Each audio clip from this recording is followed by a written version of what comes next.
empezamos para que nos en donde estamos con respecto a la habilidad perinatal. Lo que les quisimos resaltar, ahorita que les decía como mostrar los capítulos, ojalá pues sin pena pues empiecen a expresar como sus opiniones. Trataré como de no hacer las charlas muy monótonas tampoco, y que en el momento en que tengan alguna duda o alguna inquietud, pues que la puedan hacer. Entonces, como les digo, desde parte como de todo un engranaje que involucra muchos aspectos importantes. Una es la parte de vigilancia de los eventos de salud pública, dentro de eso está la mortalidad perinatal, pero también está la mortalidad materna, algunos capítulos de movilidad cervical de vena, todo un sistema de capacitaciones que muchos de ellos también son basados como los mismos hallazgos de la vigilancia, el sistema de monitoreo y evaluación, y todo eso pues corresponde a toda esa parte de asesoría de sistemas de asistencia técnica, que es la que estamos haciendo en este momento con Secretaría de Salud de Medellín. Entonces, lo primero que les quiero mostrar aquí, basado a partir de esos hallazgos que les cuento, es desde el control prenatal, ustedes como auxiliar de enfermería, como enfermera líder del programa, como médico general, como ginecólogo, etcétera, qué cosas podemos hacer para prevenir una complicación perinatal. O sea que todos a partir del control prenatal bien estructurado somos capaces de evitar. Sabemos que hay muchas complicaciones que no vamos a prevenir, pero que si bien no se pueden prevenir, sí se pueden intervenir oportunamente durante la gestación y evitar complicaciones, por ejemplo, para el caso de la mamá. Entonces, digamos que esos son como los puntos importantes que debemos tener a la hora de enfrentar una materna en una consulta de ingreso a control prenatal. Lo primero que vamos a hacer es iniciar el carnet prenatal, que varía de institución a institución, pero la gran mayoría, como ustedes lo ven, es este carnetcito, es de puntitos amarillos que nos están señalando unas alertas. Entonces, eso es lo primero. ¿Cuál es la idea con ese carnet? Que ya como la primera aproximación a esos signos de alarma o esos riesgos que vamos a identificar en esa gestante. Todas las gestantes tienen un riesgo per se, pero hay unas que van a tener más probabilidad de complicarse que otras. La idea es que desde el primer control esa señora ya tenga un direccionamiento dependiendo de la historia perinatal. Vamos a identificar esos riesgos, vamos a pedir unos exámenes que sean pertinentes de acuerdo al caso, vamos a tratar de hacer unas acciones de integralidad, y en eso la idea es que participe el personal de nutrición, el personal de psicología cuando amerite, trabajadoras sociales de casos que sea pertinente, es decir, que sea un manejo multidisciplinario pues esa misión.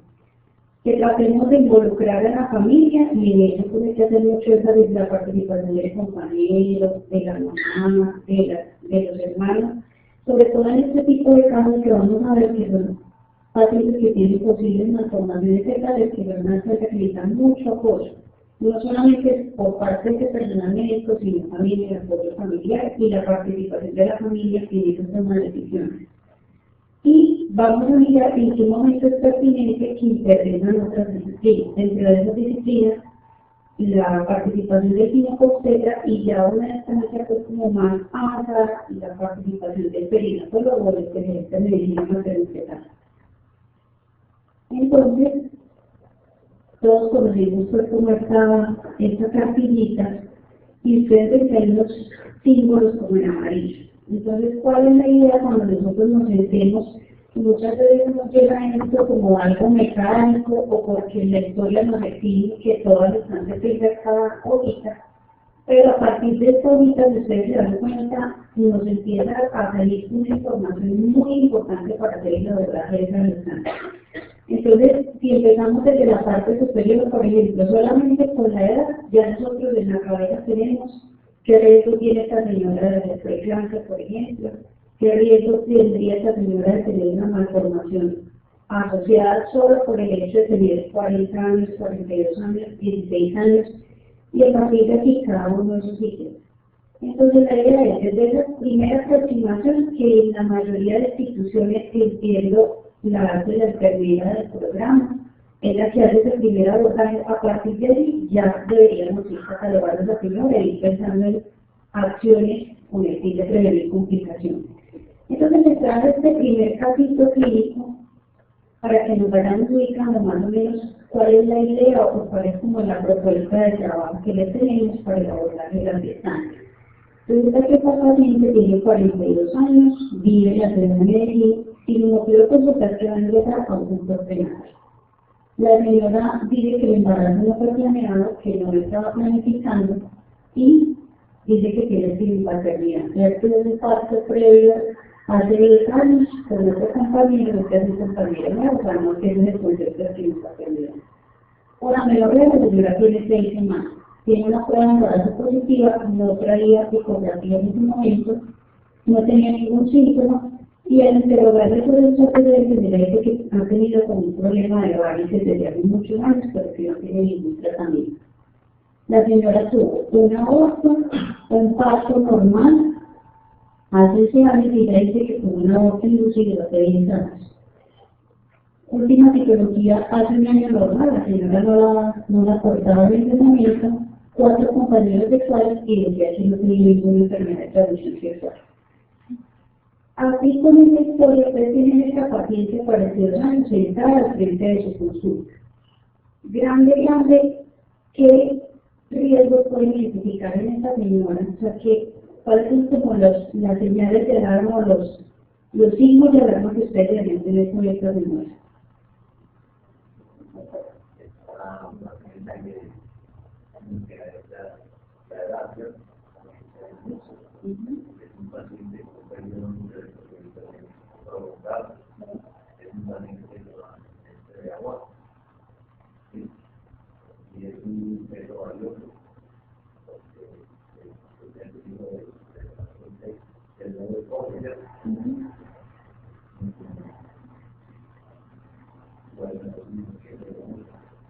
Entonces tenemos una señora de 42 años, una paciente de edad avanzada, por así decirlo, una señora que tiene diagnóstico prolongado, que tiene una sinpaternidad, que tiene una gestación que no fue planeada, que eso también tiene otras implicaciones desde el punto de vista emocional para esa paciente, y que tuvo un aborto previo que no sabemos por esa historia que tenemos si le hicieron un legrado o no le hicieron un legrado.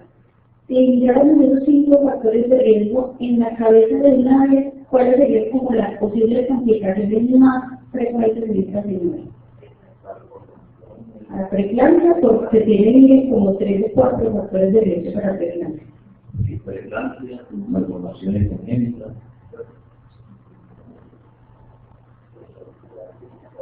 hipertensiones inducidas en embarazo, diabetes, riesgo de hacer una trombosis en el embarazo, no damos cómo está el estado de varices, y toda la parte psicoemocional de la señora que también puede influir. Listo, entonces más o menos si nosotros tenemos eso en la cabeza, ya tenemos que irnos haciendo una idea de cuáles serían como las acciones que vamos a hacer con esos niños. Entonces, ¿cuáles serían como los exámenes que usted dice? O sea, ya sabemos que esa señora tiene esos factores de riesgo y esas cosas. Esas señoras, ¿con qué mínimo se le realiza para buscar? Obviamente sabemos que a todas les vamos a pedir toda la batería de exámenes que nos dicen el mundo. Adicional a eso, ¿hay alguna otra cosa para decirle a esa gestante que a ustedes les parecería pertinente? Algo extra a lo de la norma, que las programas, los servicios cultivos, las cosas normales, algún otro estudio para hacerlo. O alguna estrategia que ustedes pensarían de pronto como para la parte de preeclampsia. Esta señora tiene tanto riesgo de preeclampsia, uno de los obstetras. Entonces, la aspirineta, el calcio de 8 días, que usted para dos estrategias a partir de la semana 12.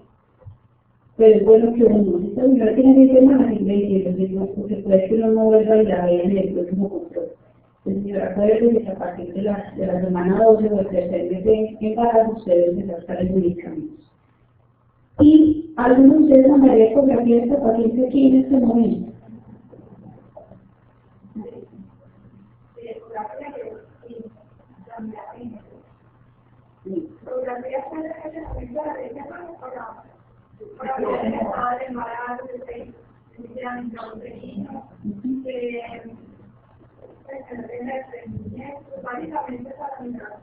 La es estacional. y que esté introduciendo el embarazo, que de eso no conocemos gramas del embarazo en este momento. Y la y todo está bien, el tramitaje genético, lo que no se todo. Listo. Entonces ya vamos a hablar un poquito de la ecografía tramitaje genético. Pero básicamente esta señora tenemos como unas estrategias grandes que sería que vamos a mandar su actividad a su casa. Esta es una de los pacientes que uno pidió esta misma para diabetes gestacional con cualquiera de las pruebas que vamos a ver ahorita como para diabetes y miramos la utilidad de la ecografía y enseguida cuando miramos la parte ecográfica. Entonces, lo primero, hemos dicho lo más grande, el mensaje más grande que yo les quiero transmitir a ustedes, identifiquen los riesgos. Todos los que se les ocurra, todos los riesgos intervinibles posibles. Pregúntenle con quién vive, pregúntenle cómo es la relación con la pareja, porque ahí indagamos también toda la parte de violencia familiar. Les dije a la señora que había como un interrogatorio completo de todos los riesgos en el embarazo. Dentro de esos riesgos, muy importante, enfermedades de base. Entonces, les pongo un ejemplo. Tienen una señora que les dice, no, es que a mí me dijeron que yo sufría del riñón. Señora, ¿hace cuánto se lo dijeron? Entonces, ¿cuánto tiempo lleva la evolución de la enfermedad? Vamos a ver caso que sea esa paciente con enfermedad renal. ¿En qué estadio está la enfermedad? ¿Qué medicamentos está tomando? Por ejemplo, en el caso de los pacientes con lupus, señora, ¿cuándo fue su última crisis de lupus? Hace un año, hace 2 años, hace 6 meses, porque depende de eso, ya yo sé que probabilidad tiene la semana que volver a recaer en el embarazo. Se dice que una señora con una recaída de 4 meses de lupus tiene mucho riesgo de volver a hacer esa recaída en este embarazo. Entonces, en la enfermedad de base, súper importante anotar hace cuánto la tiene, qué tratamientos ha recibido, cuándo fue la última crisis en el caso de las enfermedades como el lupus, como la artritis reumatoidea, que uno sabe que implica el pronóstico, y si tiene exámenes, los exámenes que tiene. Con respecto a historia estética previa, ¿qué cosas son súper importantes? Por ejemplo, esta paciente, que ahí no les puse. ¿Qué se les ocurre preguntarle a esta señora? Tuvo un aborto, tuvo un parto, el aborto fue inducido, no sabemos si lo hicieron muy grave. ¿Qué quisieron saber de ese parto para esta paciente? 42 años, riesgo de preeclampsia, riesgo de diabetes, gestación planeada. ¿Cómo fue el parto? ¿Cómo fue? O sea, ¿cómo fue el parto? Si hubo un parto sin complicaciones, la 50 años, si fue por cesárea, y le dijeron que no tenía líquido, o sea, un niño muy grande o muy pequeño, aquí para descartar el parto desde el inicio del organismo, o para descartar el peso macrodónico, en fin.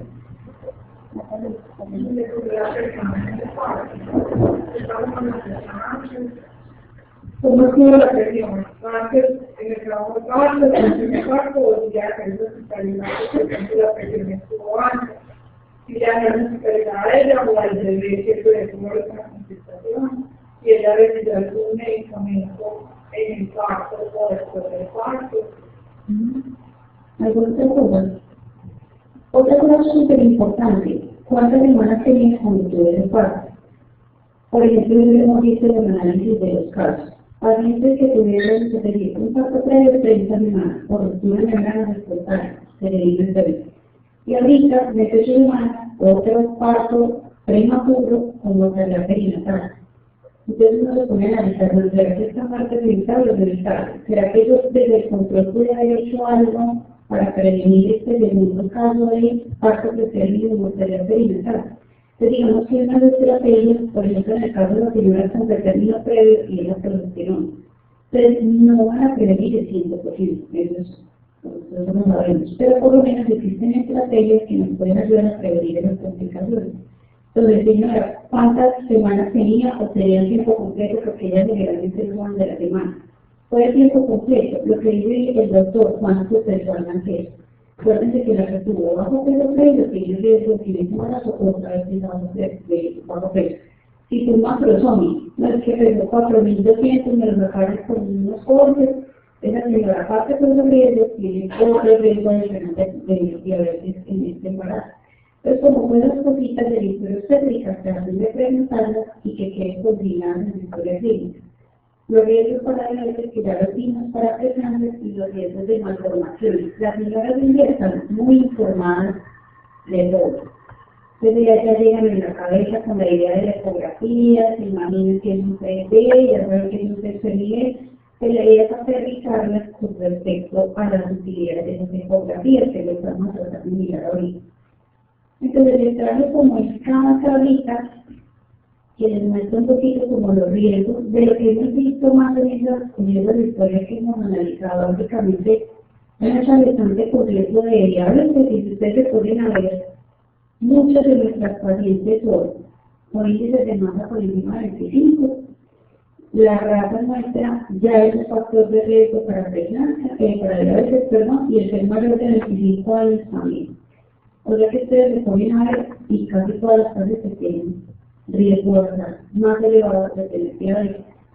Entonces, todos los factores de riesgo, si yo tengo en una gestante varios de esos factores de riesgo, de los que son tan estrictos que les dicen con 2 o más, ya debería ser algún tipo de estabilización en el primer trimestre. Yo entiendo que la casi todas las instituciones piden glucosa en ayunas. Ese progresamente nos permite hacer como una aproximación inicial. Si ese cambio ya esperado, debería hacer otra prueba confirmatoria, que es cualquiera de estas. O sea, se puede hacer una glicemia en ayunas. Recuerden que para diagnóstico, solo diagnóstico por encima de 126, la de ayunas. Una glicemia razonada mayor de 200 si la señora tiene síntomas. Una prueba de tolerancia con 75 gramos, que aquí me parece muy importante porque se ha visto, o sea, es como la conclusión acá de la Asociación Americana de Diabetes dice que para estabilización en el primer trimestre, para diagnóstico, es el valor a las 2 horas por encima de 200. O sea, no aplica la curva del valor en ayunas a la hora de las 2 horas que aplicamos entre la semana 24 y la 28.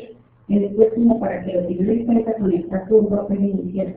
O una hemoglobina glicosilada por encima de 6.5. Si yo tengo cualquiera de esos alterados y le tengo que hacer la confirmatoria, esa señora tendría diagnóstico de diabetes gestacional, porque se diagnosticó por primera vez en el embarazo, así probablemente ella viniera con ese diagnóstico, pero como no lo sabemos, se le pone el rótulo de diabetes gestacional. Y les traigo por eso que son los factores de riesgo para preeclampsia, que es otra de las grandes complicaciones que hemos visto. Muchos fetos que son madres con adulto de placenta, por estos casos así, de gestantes con riesgo, que como les digo, la estrategia de la aspirina y el calcio es lo que les podemos ofrecer, si les va a dar riesgo más o menos en un 50%, pero sí identificarlas desde esa primera consulta prenatal. Entonces las gestantes, las señoras, esta es la guía del Ministerio, la ponen por encima de 40, se van a encontrar en otras partes por encima de 35 años. Un índice prolongado, las señoras que tienen un índice de masa por encima de 35, la señora con ejemplar y la paciente que tiene algún familiar de primer grado con preeclampsia. Esa es otra cosa que hay que preguntar. Si la mamá, la hermana tuvo preeclampsia cuando se en el embarazo, porque no van a ser factores de riesgo moderados. Si tengo 2 factores de estos, ya esas señoras candidatas a aspirina del calcio. Bien. Y estas son las señoras que menos dicho hay que ponerles el ojo porque son las señoras que más se complican de presión. Son las pacientes que pueden tener un riesgo hasta del 50% de tener presión.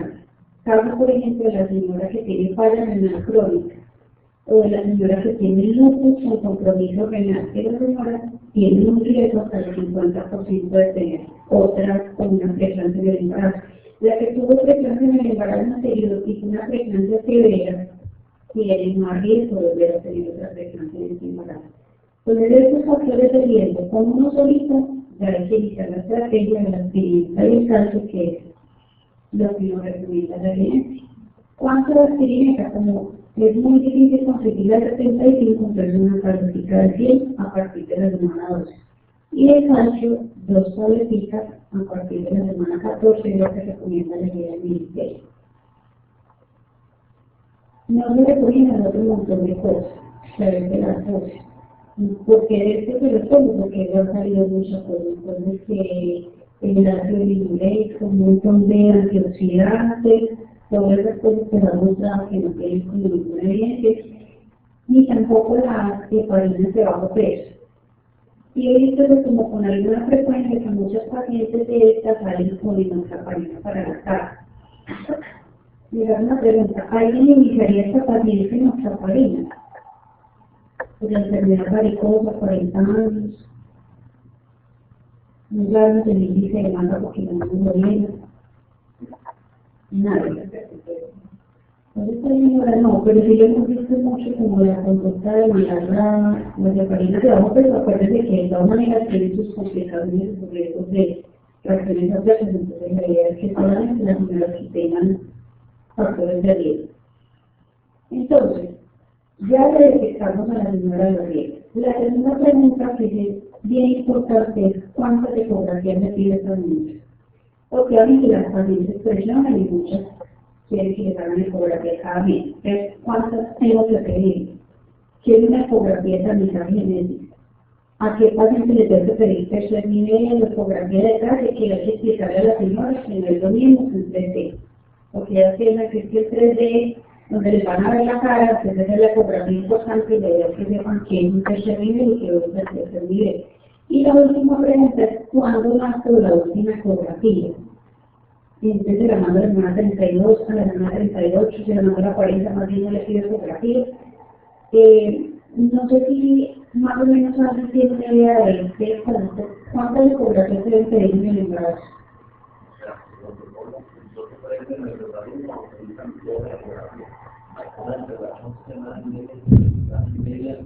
O sea, entre 11 y medio y 13 y media y las 11 de 24 y 27 semanas. Dos. Los compañeros de turno. Y la cuarentura.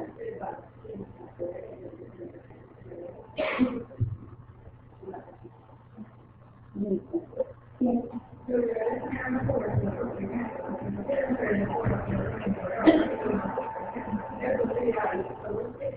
Quienes trabajamos con la parte del sistema estamos limitados a las fotografías. Para una fotografía de tercer nivel, se para recibir al especialista. Nosotros no tenemos pues como la posibilidad, pero el ideal es una fotografía perfecta.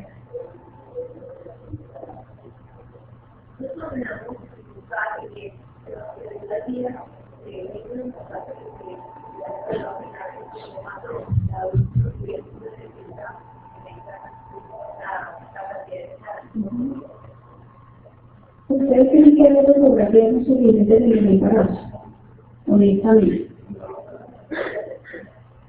¿Cómo?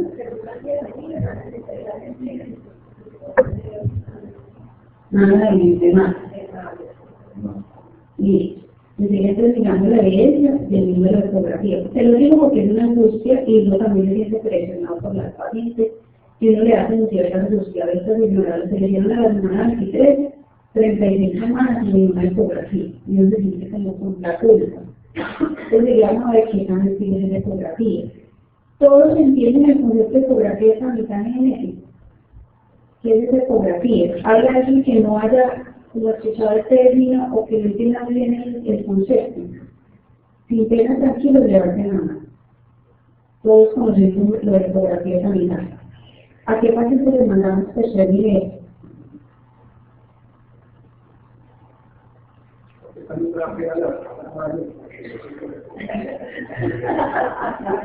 El doctor Jairo, sí. Ahí le más se adhiere al doctor Jairo. Listo, tranquilo.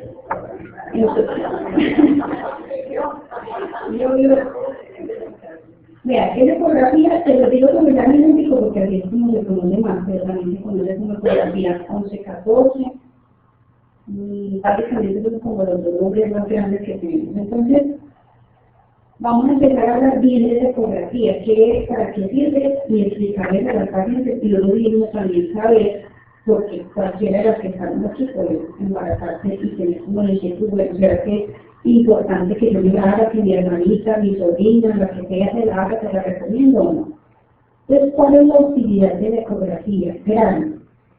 ¿Por qué hacemos ecografías? Por dos temas principalmente. Porque queremos saber cómo viene el feto cuando no hay formación y porque queremos ver el crecimiento fetal. He ahí la angustia que nos da de mandar una ecografía en el tercer trimestre, porque queremos ver ese crecimiento.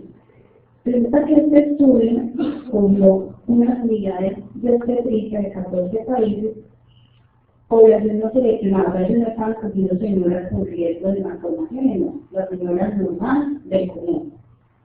¿Qué se encontraron? Que las ecografías, entonces ahí es donde uno se empieza a definir, detectaban más o menos un 56% de malformaciones. Y de las anomalías mayores, el 55%. Quiere decir que como la tranquilidad que tenemos cuando tenemos una ecografía de tercer nivel normal, no es tal. Y eso hay que decirlo de la señora. Últimamente conocemos mucha gente, mamás de niños con síndrome de Down, con tamizaje del primer trimestre normal y tercer nivel normal. Y como, pero es que a mí no me dijeron que eso puede pasar. Y eso hay que decirlo a las pacientes. Estamos hablando de esas unidades obstétricas de países que tienen muy buen control de calidad. En nuestro país, en los casos que les voy a mostrar, así es frecuente que se nos salen malformaciones grandes, o sea, porque hay cosas que es muy difícil ver. Lo que hace una ecografía, ver una CID es muy difícil. En una señora con 36 semanas que lo mandan a tercer nivel, es muy difícil ver una CID. Pero casos grandes, pues nada les falla, y créanme que le pasan este tipo de cosas. Entonces, esta es la primera cosa que nos debe quedar clara. Entonces, el objetivo, por hacer una ecografía de bueno, vamos a tratar de detectar la mayor cantidad posible de malformaciones, teniendo en cuenta que las mejores manos se van a escapar hasta el 40%, y cuando es un diagnóstico, establecer un plan de manejo para ese nivel. ¿Qué es plan de manejo? Este es el día de desviar, primera cosa. Este es el que me pueden hacer aquí, en donde yo vivo, aquí en Metrosalud, el primer nivel, o lo tengo que remitir. Y si lo remito, ¿para dónde? Y necesita neurocólogo, y necesita UCI, y necesita cirujano cardiovascular. Todas esas cosas hay que empezar a pensar cuando tenemos un teléfono formado. Porque a veces llega la señora con el diagnóstico, no la hay ginecólogo, no sé qué, no sé qué, y esos son los que ya quedan después porque vienen con mal diagnóstico de entrada y aparte de todas las dificultades en el momento. Entonces, miren lo que recomiendan las guías nuestras del ministerio. ¿Qué dicen ellos? Supervisos de algo increíble, lo que nos enseñaron a nosotros, los profes, de tomar las peluterías, el caso de proteína, que no hay pone la manita de la carta, más o menos 24, 25, uno tiene que ser muy precauciones con eso. Porque hoy nosotros vamos a empezar a detectar pacientes que son candidatos a pedir ecografías del tercer trimestre. ¿Por qué? Porque no a todas se les debe pedir. ¿Cuándo pedimos una ecografía? O sea, ahora vamos en que pedimos 2 ecografías en la mayoría de las instituciones que estamos acá y que nos dan 2 piezas como la tercera. Entonces, si yo encuentro una proteína, que aquí lo hablan en términos de percentiles, cuando no tenemos esa tabla de percentiles, por lo menos si yo sé que una señora a las 26 semanas debe tener una altura esperada de 26 centímetros, si está 3 centímetros por debajo o por encima de eso que yo espero, esa señora tiene una sospecha de una alteración de crecimiento. Y yo le debería pedir una ecografía. ¿Qué cosas pueden pasar? Que si son 2, obviamente no va a tener lo que yo espero, va a tener más. Que si el peso está transverso, puedo tener menos de lo que yo espero, pero por lo menos que si yo tengo esta alteración en esa proteína, entonces yo debería remitir a esa señora para una ecografía, luego de las 2 cirugías que vamos a ver. Y esto es como lo que dice la guía del ministerio, que la idea es que los equipos de ecografía saquen el cálculo de peso fetal con esta fórmula que es tomar el diámetro de pareja, la circunferencia abdominal y la longitud de seno. Lo digo porque hay muchas otras fórmulas para sacar el peso fetal, pero acá la idea es que sea estandarizado y que sea con esa fórmula que saquen los equipos. Entonces, ¿qué es lo importante para definir para dónde voy con la señora? La gestacional. Si me preguntan, aparte de identificar los factores de riesgo, ¿cuál es la segunda cosa que me va a marcar a mí, mejor dicho, el pronóstico de la señora? Yo no sé cuánto tiene el embarazo. Y hay muchas que desafortunadamente no han visto prenatal, que ingresan tardíamente, la primera ecografía la tienen por ahí de la semana 30, no se acuerdan de la última menstruación y queda uno que no sabe ni dónde está la señora. Entonces, miren acá por ejemplo.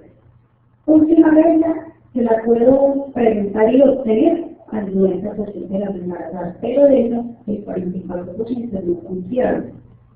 Es que a mí me parece, doctora, yo creo que fue como entre el 10 de enero y el 18, pero no se acuerdan exactamente cuándo fue. Entonces este es el primer problema que nosotros tenemos.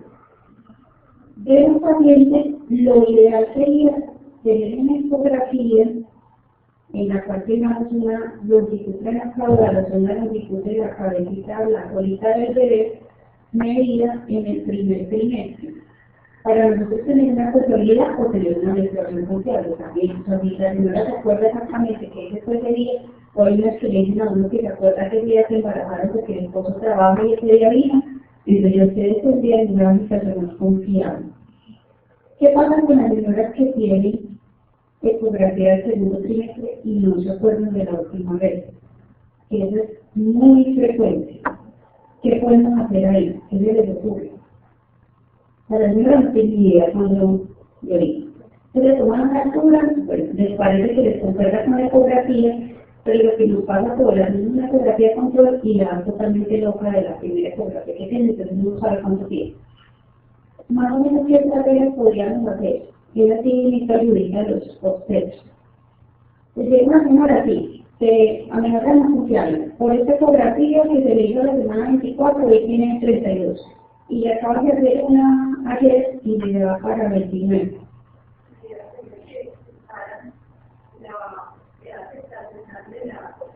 La primera ecografía para mirar el rendimiento del bebé y las otras marcadores de ecografía como de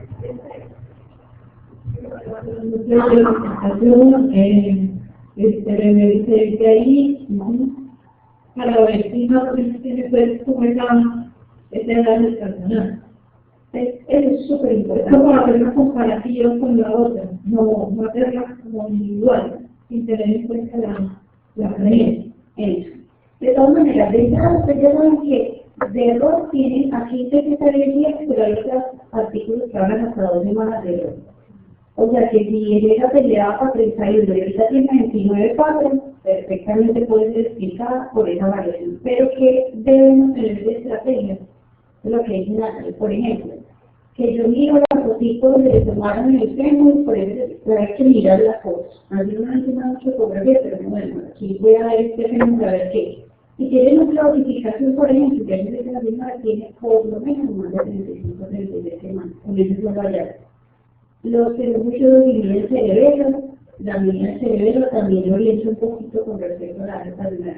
Si no tiene mi cerebelo, si la foto no se me ve muy bien, si yo no sé cuánto tiene, la mejor manera de hacer es seguimiento en el tiempo. Esos pacientes, sí, por ejemplo, son las que lo hacemos como una curvita de crecimiento. O sea, ahorita me da 29, por la otra me da 31. ¿Qué me queda?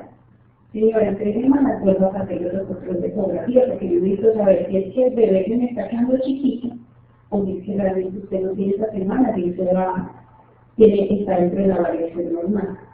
Entonces, esas son como las estrategias que tenemos, o las hacemos control en el tiempo, o nos bajamos como en otros parámetros que hay ahí. Entonces, aquí aparece más o menos cómo debe aumentar la uterina de acuerdo pues, a las semanas del embarazo. Aquí lo ponen hasta la semana 24 y otras partes del momento de encontrar hasta la semana 28, 3 centímetros, pero de ahí en adelante es medio centímetro. Eso no va a ser muy, o sea, totalmente lo que va a coger todas las personas del crecimiento, pero miren más o menos las posibilidades y utilidades de ese sobrestamento que es jugar las uterinas. Entonces ahí vamos con la segunda parte. Y es que ecografía deberíamos pedir. Entonces miren cómo quedó la cosa. Que resulta que yo a todas las distancias, a todas, les debería pedir entre la semana 11 y la 3 más 6 una ecografía. Y esa ecografía miren el detallito que me tienen acá. Detección de malformaciones fetales mediante transfusión nucal. Entonces, ¿qué es una ecografía de sanidad genética? Es una ecografía que yo hago a una señora entre la semana 11 y la 13 más 6, donde le busco ciertos signos que le van a aumentar el riesgo de malformaciones cromosómicas. O sea, si yo sé que una mujer de 35 años tiene un riesgo de 1 en 280 tener un bebé con síndrome de Down, Con esta ecografía, yo le puedo decir, señora, su riesgo por edad es tanto. Con estas cosas que yo veo en su bebé, el riesgo le aumentó a un del 50, por ejemplo. O sea, no es un examen de diagnóstico, es un examen que nos calcula riesgos nada más. O sea, no es que si me sale bien del Down y si me sale alterado complementado, no. ¿Qué dice también la guía? Que a veces con personal entrenado y con certificación. Si ustedes se ponen a ver, las pacientes gestantes de Medellín son muchísimas con respecto al personal entrenado con certificación en hacer ecografías a mitad de mes. Entonces esto es bastante difícil de llevar a cabo, así como lo ponen acá.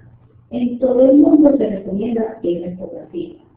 Y para otra ecografía, una ecografía de detalle anatómico, que se debe hacer entre la semana 18 y la semana 24. ¿A quiénes? A todas las restantes. Igualmente por personal con entrenamiento y certificación. Entonces, aquí es donde quedamos nosotros muy aburridos porque sabemos que esto, o sea, no hay sistema que aguante, ustedes deben mandar todas las embarazadas de nuestro salud a que les hagan transmisión genético y además ecografía de detalle y además con un personal entrenado. Entonces, se los traigo porque es lo que dice toda la evidencia, esas dos ecografías. ¿Y qué más dice la evidencia? Que la tercera ecografía, que no me angustia, no tiene ningún impacto en la mortalidad perinatal. O sea, las señoras que tienen 8 ecografías tienen el mismo riesgo de tener cualquier complicación que las señoras que solamente tienen 2 ecografías. ¿Por qué? Porque la ecografía me sirve para detectar malformaciones o para detectar alteraciones en el crecimiento que yo ya he podido vislumbrar con un examen de histología. Entonces, esta ecografía, como decían por ejemplo, que aumenta la tasa de desarrollo no pertinente. Entonces, quédense tranquilos con las 2 ecografías. Vamos a ir a mirar, bueno, ¿qué debo ver yo en una ecografía bien hecha? Primero, y segundo, a qué paciente yo me doy la pena y le digo, señora, le voy a mandar la ecografía porque usted tiene mucho riesgo. Entonces, vamos a empezar con la primera ecografía. Esa ecografía que es la 1114, la ecografía sanitaria genético, etc. Entonces, miren que estas son las guías que nos dicen mínimo. ¿Qué debo ver yo de una ecografía? Mínimo. ¿Cuáles programas me deben pasar? Se hace hasta la semana 3 más 6. ¿Por qué no sirve después? Porque resulta que vienen unas tablas que van de acuerdo al tamañito del embrión y después de la semana 14 ya no hay tabla para eso. Ya se desaparece la traducencia, ya no me sirve. Y eso también hay que decirle a la señora. Porque usted le da la orden a la semana 12, la señora va, autoriza, va con fama, espera que la llame y luego tiene 15 semanas, ya no le sirve. Entonces la idea es que la paciente sepa que solamente hasta ese momento le sirve para el objetivo de detección de malformaciones cromosómicas. Obviamente para mirar edades estacionales que les va a servir. Entonces miren este casito clínico que trajimos. Esos casos de los que analizamos. Es una paciente de 17 años, fecundilestante, y a los 14 años tuvo su primer parto. En este embarazo, se debe embarazo diagnóstico y curioso no diagnosticado durante el embarazo.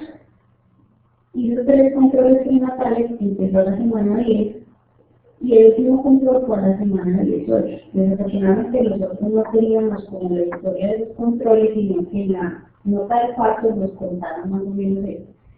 Pero sí teníamos una ecografía que se le hicieron el 16 de noviembre, que más o menos tenía unas 14 semanas, pues decía que era un embarazo único normal. La señora ingresó a un hospital de segundo nivel porque había tenido un parto domiciliario. La señora pues hicieron la prueba de la y decía que de más o menos la 1 de la mañana había estado con espiroterina y que no le era parecido como que tenía que consultar de entonces quedó esperando y tuvo el parto. Entonces la señora la hospitalizaron por riesgo séptico y recibieron 2 fetos. Uno de esos fetos con 1.500 gramos y el otro con 1.600 gramos. Obviamente estaban muertos cuando llegaron a la institución. No se calculó el saturo y al día siguiente la señora se mandó para la casa. Les pregunto, ¿este caso es evitable o no? En lo que ustedes ven de la historia y más o menos qué retraso podríamos identificar en esta atención. Más o menos estaba en un resumen, la señora de 17 años, tuvo un parto a los 14 años, ahorita se volvió a embarazar, tuvo un parto en la casa, tuvo un parto general y tenía una antecedente que había hecho 3 controles prenatales, una sola ecografía que debió ser un embarazo cónico. Consideran que eso sí se pudo haber evitado y que retrasos más o menos que no quedó en la atención.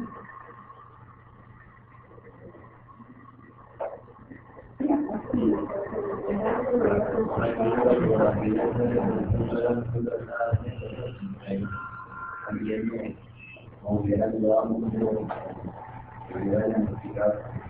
Todo lo que hizo la ecografía pues, no fue muy directo en hacerla, porque yo que era el cuerpo único, se la queríamos generar. El cuerpo vectorial. Y el tipo de corial según el análisis que tienen, y imagínate por la placenta, pero no tenemos datos de la anatomía placentaria como tal, ¿no? ¿Consideras que no se pudo haber evitado esto? Está responsable por el embarazo. Sí. Y tampoco se van a que no dio, porque no dio. No. O sea, la información de los controles, desafortunadamente no la tenemos de la institución que hizo los controles. Por lo que les muestro es lo que estaba en la historia del hospital que atendió a la señora. Obviamente es muy difícil uno, o sea, ponerse así, no evitar lo medicable, digamos en el sentido de que, bueno, sabemos que es general, probablemente la señora hubiera tenido otro tipo de controles y probablemente los hemos remitido a los etcétera, bueno, muchas cosas que de pronto no pasaron. Pero sí hay unos retrasos muy importantes ahí en esa atención de la gestante. Básicamente el retraso más grande que queremos enfatizar es aquí ustedes, precisamente esa calidad de la fotografía que están haciendo. Un perrito de unas 14 semanas, más o menos mide alrededor de unos 85-86 milímetros, que van unos 8 centímetros. Pues, y si ustedes han visto pues, como de ecografías de una señora alrededor de las 14 semanas, uno puede perfectamente visualizar los dos saquitos en el caso tal. En el tipo de los cardiológicos es más difícil que una señora, por ejemplo, muy obesa va a ser más difícil. Pero en términos de retraso, digamos que hay un retraso muy importante ahí. Si yo identifico un general, pues obviamente yo voy a poder establecer con una señora una serie de acciones. Y que otra cosa importante, desafortunadamente no tenemos la historia de los controles para saber qué tanto le especificamos a la señora y la señora si le dan contracciones, pero no se quede en la casa esperando a ver si se le pasa, sino venga y consulte tempranamente. Porque probablemente en ese sentido se hubiese detectado si la señora debe tener un parto hospitalario. Probablemente el resultado de estos bebés ha sido muy distinto que si hubiese tenido un parto domiciliario.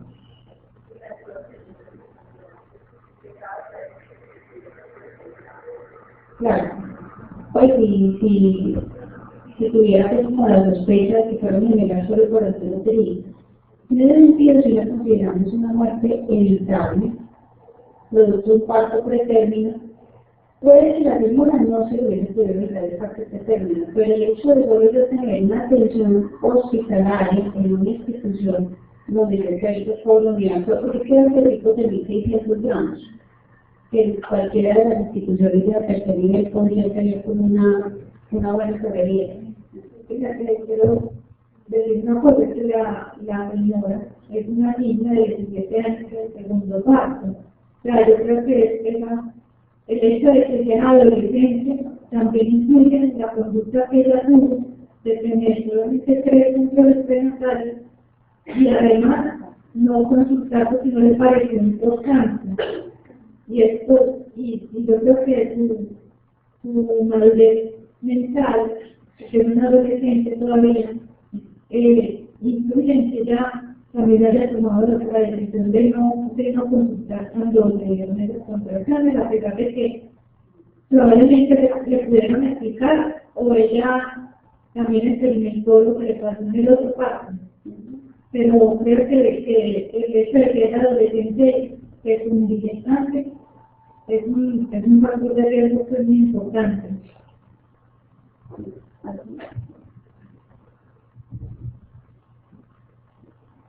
Buenas tardes. Cuando uno hace análisis de estos casos de mortalidad, pues en los casos centinelas que llamamos al respecto, siempre que uno habla de evitabilidad, uno a veces como que de entrada tiene la barrera que lo que te da culpa. Cuando uno habla de evitabilidad, no es lo que te da culpa, sino es qué cosas pudieran haber hecho para evitar el suceso. Cuando ahorita que tenemos este caso, pues como dijo la otra verdad, también es muy importante porque los adolescentes tienen conductas diferentes frente a las consultas, lo vemos en el programa de Movilizante, que nos entonces es un factor muy importante. Lo segundo es que en cuanto a la evitabilidad de los retrasos, un retraso previo sería que esta paciente adolescente se embarace otra vez y nos preguntamos por qué no estaba en un programa de planificación de embarazo, o si estaba porque no fue efectivo, si ella no tenía suficiente información, no se escuchaba el dispositivo, no se informaba bien. Entonces, como primera medida de evitabilidad es por qué no planificar a un adolescente que tuvo un parto previo siendo un adolescente que habla. Entonces, esa es la primera evitabilidad. Eso sería retraso. Y eso sería todo los tres. Uno por parte de la paciente, pues por parte de nosotros, que no le daban suficiente información a sus controles. Y en cuanto a los controles prenatales, también vemos el retraso 3, que es el de la ecografía, que nos está mencionando sobre todo. Entonces, sí, me parece que sí es evitable que no nos debemos preguntar al principio que nos hacemos, sino que sí es. Solo que no tenemos estabilidad como de quién fue la culpa, sino de qué cosas faltaron para que pudiera evitar este suceso. Yo creo que la idea con un análisis de la que les diga que mis reacciones de mejora. O sea, la próxima vez que tengamos probablemente una niña de 17 años con un embarazo, el abordaje de esa niña va a ser distinto, ya habiendo visto un caso similar. Entonces, como establecer unas acciones de mejoramiento para tratar de evitar como estos casos otra vez. Entonces, la ecografía inicial es muy importante para establecer ese riesgo de que se gemelos, porque existe un riesgo de tener gemelos, sí. Entonces, miren que esa primera ecografía tiene básicamente los objetivos. Mirar si el embarazo es viable o no, porque la señora puede tener mucha ecografía y el embarazo no es viable. Establecer la gestacional, mirar cuántos fetos son, y esta es la ecografía en la que nosotros vamos a saber qué tipo de general es. Porque ya sobre la semana 28 es muy difícil saber la probabilidad, o sea, si son dos placentas, dos bolsitas, es muy difícil. ¿Cuál es la píldora aquí? Lo que está aquí se realiza. No hay ninguna justificación en pacientes asintomáticas de mandar la ecografía, que le mandaron a todas las pacientes, que es la ecografía, diga usted cuando ya llega a la semana 6 y ya con la ecografía. Esa ecografía no me aporta mucha información, salvo la estacional, pero esa estacional es igualmente confiable que la que de la semana 12 y la 14. Y esa ecografía sí me va a aportar información muy valiosa. Entonces, aquí he decidido una ecografía antes de la semana 11. Por ejemplo, la señora que está con dolor y sangrado, obviamente, esa señora no paga la menor. La señora que les dice, no quiere tener un dispositivo y lo tenía puesto, esa señora también. La señora que tiene sospecha por alguna razón de que tenga un embarazo general, que es más difícil si no tenemos la ecografía en primer trimestre, o la señora que tiene signos clínicos de que tiene una enfermedad crónica inflamatoria. De resto, esa ecografía no nos aporta nada. Como les digo, eso es muy difícil porque si no tiene una señora de 6 semanas, la señora quiere saber, y uno también quiere saber si es embarazo o si está dentro del útero, si está afuera, o si está pasando por en realidad. Si la señora está asintomática, es muy probable que se embarace sin proteína. Esa ecografía no me aporta mucha información. Esta no aporta este dato importante, el cálculo de riesgo de la fermentación. Entonces, más o menos les voy a contar qué podemos ver en esa ecografía. La idea es que le hagamos una medida de la cabeza del bebé hasta la rabadilla o hasta la nalga. Eso se ve en milímetros. Y en eso es que nosotros medimos una serie de parámetros. El más importante de todos es esta medida de acá, como este espacio, que es la trasdocencia local. En los pequeños que tienen, por ejemplo, síndrome de Down, síndrome de Turner, ellos tienen este espacio mucho más grande. Incluso pueden tener a veces hasta lo que llaman hidromas, son espacios con tabiques como si fueran unas vesículas en la parte posterior del cuello.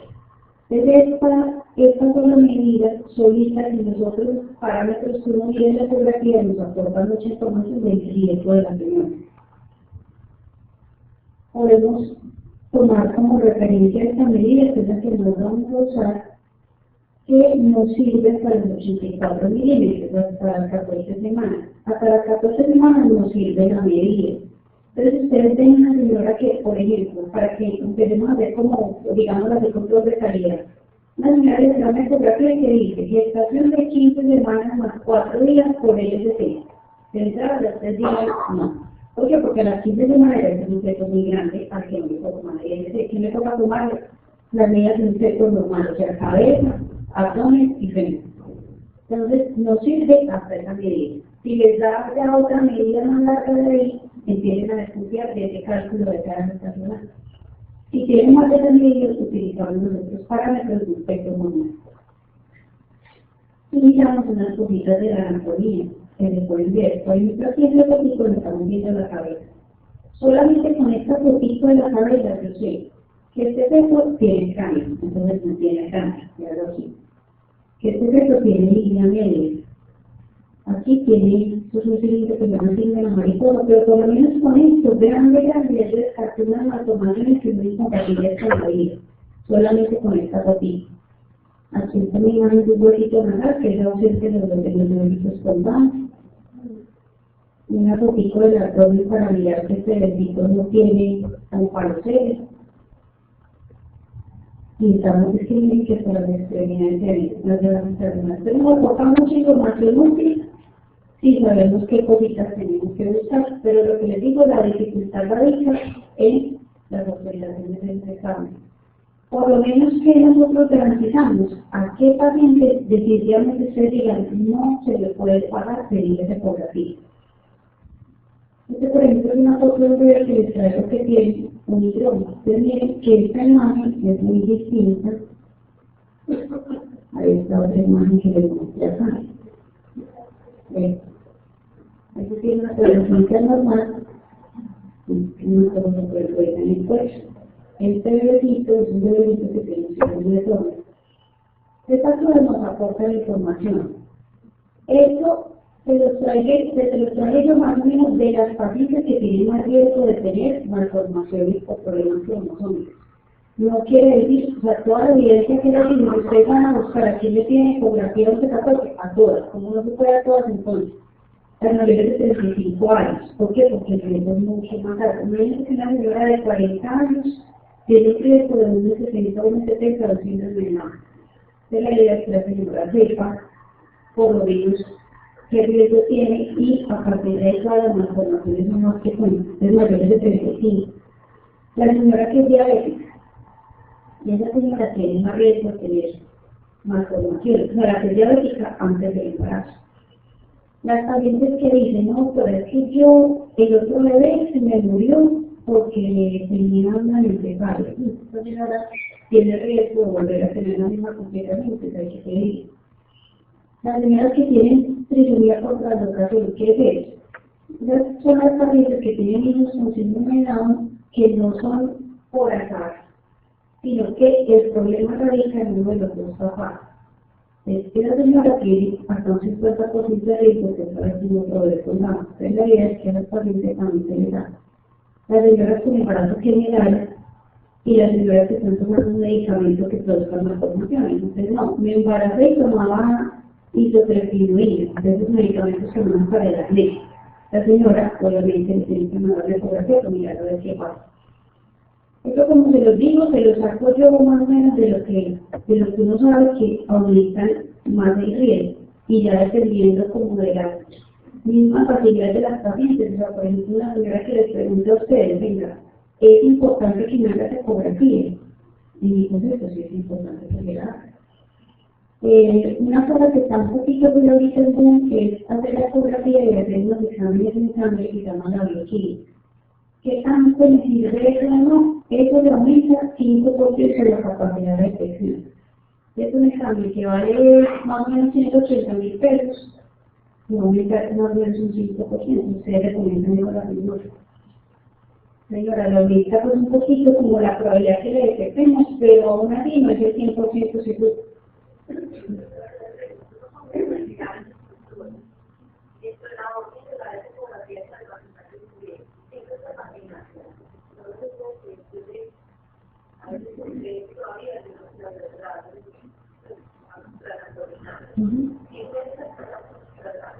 Depende. Depende. Usualmente tú, las pacientes que tienen más de 12 semanas, perfectamente las puedes ver por vía transabdominal. Lo que pasa es que hay veces he visto, por ejemplo, con metro, que no la pueden mandar ya, porque si la autorizan es transabdominal y solamente sale la orden de transabdominal por decir la semana 14, entonces es una embarazada. Y también depende del hábito corporal de la mamá, porque si no era súper obesa y tiene 11 semanas, es súper difícil verla por vía transabdominal. Pero por ejemplo, esta ecografía se puede hacer perfectamente por vía, o sea, por arriba, por vía transabdominal.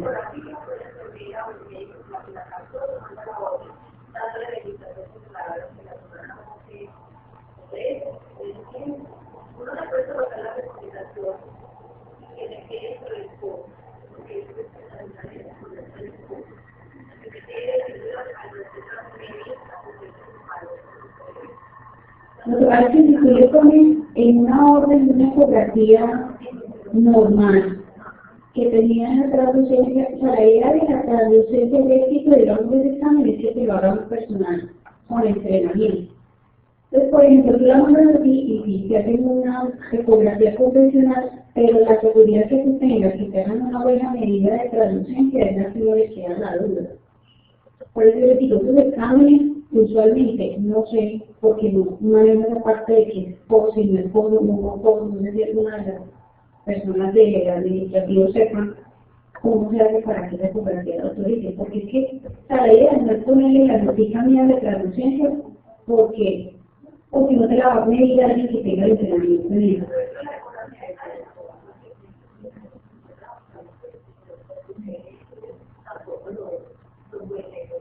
No. Pero ustedes.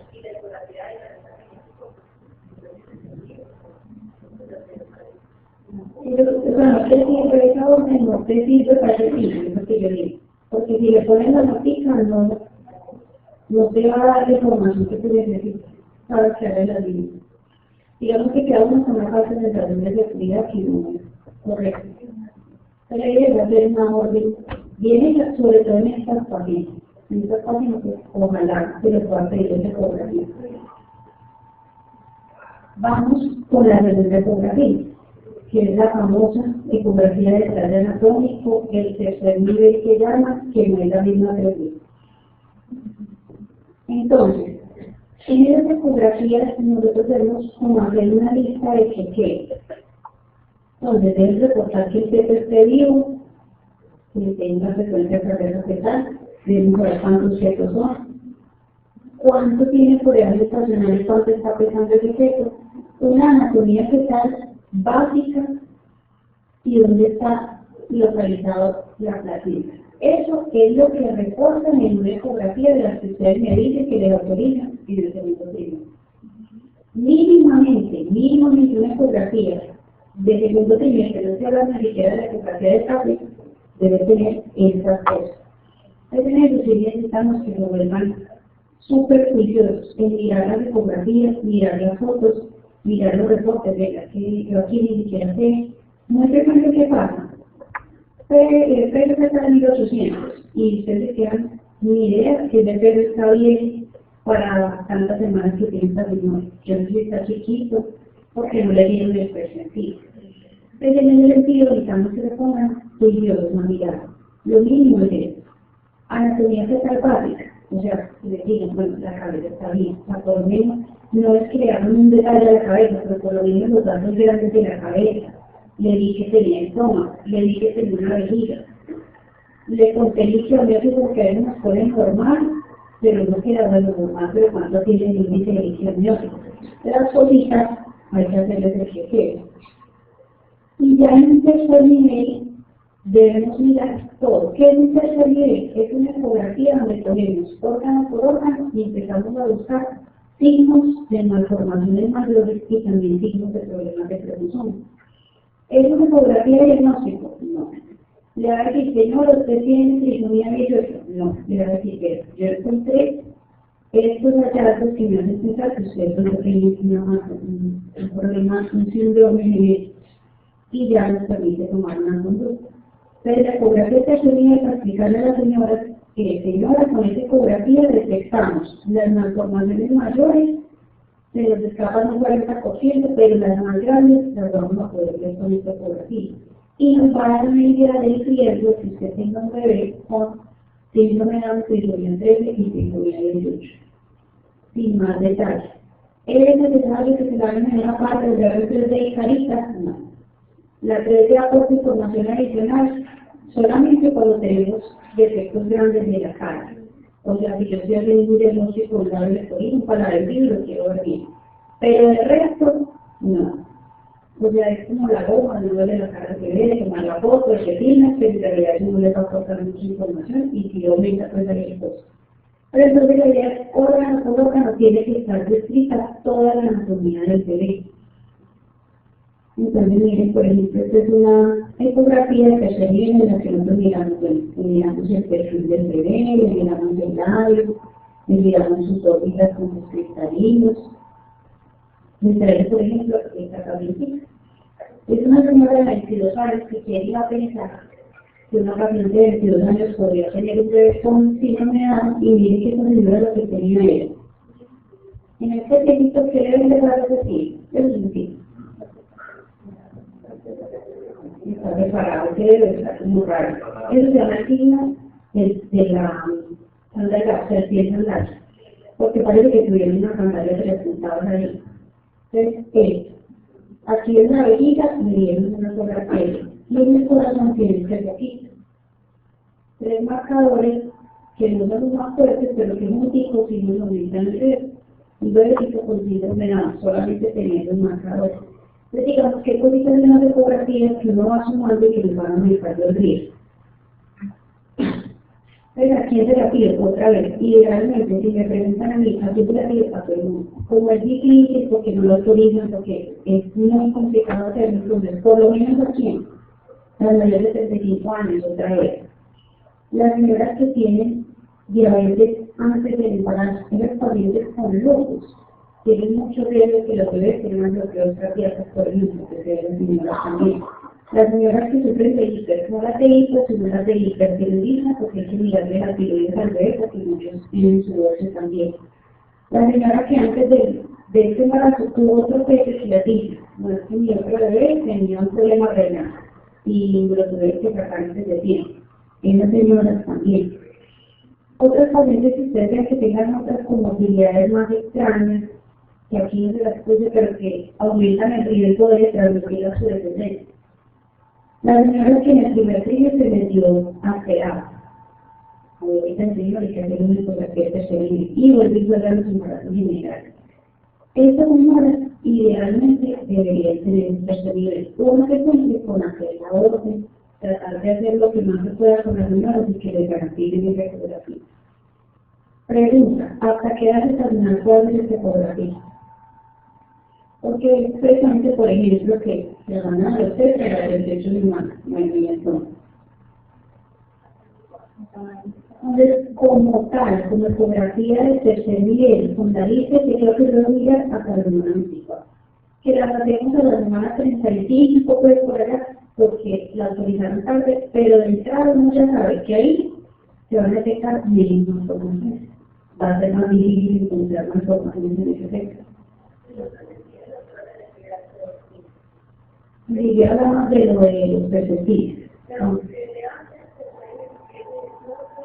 Lo que pasa es que no te aporta, como te digo, no te aporta mucha información a la de percentiles de esta semana. En general uno se basa en percentiles como tal a partir del momento que tú tienes fiabilidad de ese sexo. O sea, luego de semana 24 a 26. Lo que pasa es que les pongo un ejemplo. Tienes una señora que le mandaron un tercer nivel por cualquier cosa. Y resulta que ese feto a la semana 22 ya se está dando pequeñito. Ese feto hay que abrirle los. Las restricciones tempranas, digamos que en ese sentido se aporta mucha información cuando estás captando restricciones tempranas del crecimiento. ¿Por qué? Porque puede ser que la bebé esté infectada, con unas toxoplasmosis, por ejemplo, o tiene una sífilis, o tiene un citomegalovirus, o el feto está con una malformación o con un problema genético asociado. O sea, para eso se sirven los percentil. Que es indispensable que una ecografía de la semana 20, por ejemplo, si todos los parámetros están normales, te pongan el percentil. Lo que es como por el hecho de ser uno sistemático en las cosas. O sea, de que todas las ecografías no debería ver el percentil. Pero te aporta mucha información sobre todo en esas restricciones tempranas del crecimiento. Pero es una paradoja sobre la costumbre. Siempre con el percentil de crecimiento ahí. Y no solamente el percentil del peso, sino de cada parámetro. ¿Cómo promaridad?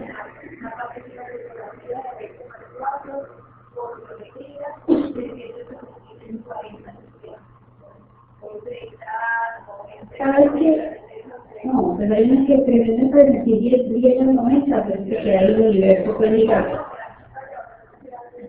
Pero recomiendo yo mirar la foto si te dan la foto donde aparecen los datos, de esta cámara que era uno grave, porque es que 10 a 90 puede ser 12, pero también puede ser 85. Entonces la idea es que te den un percentil, exacto. Si no, no se va a hacer la fotito, y si no, o sea, no puede ser un diagnóstico de poner ecografía, porque no tienen ni idea cuánto te dan. Lo mismo hay otra que confunden mucho, creciendo transversalmente por el percentil, pero longitudinalmente por el percentil yo no sé qué, y le dan dos cosas totalmente distintas y le dicen cuál le creo. La idea es que en la ecografía te digas peso tanto, el percentil tanto, y ojalá cada parámetro con el percentil. Sí, independientemente que la otra diga otra cosa, porque el usuario se quiere ir a otra cosa.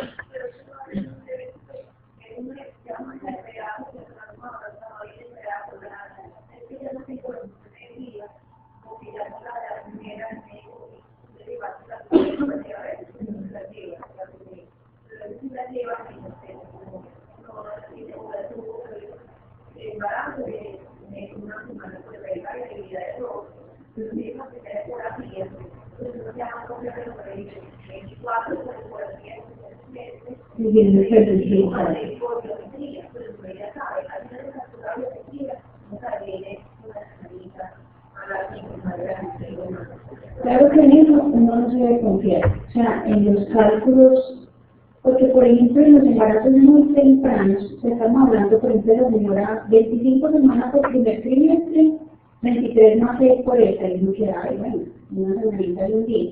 Y muchos de los fetos, cuando uno los va a meter a la tabla de percentiles, ya se caen por debajo del 10. Entonces, mejor que se hacen por percentiles. Y decirle a la señora, porque ahí sabe que ya no sé cuánto tengo, porque la neta tenía tantas veces. Señora, usted tiene lo que diga su primera ecografía, siempre lo que diga la primera ecografía, eso no va a variar. Y explicarles que a partir de ahí todas les van a dar fechas diferentes, porque yo les dije, no, que ustedes no se ponen de acuerdo, si ya dije que quería confundir.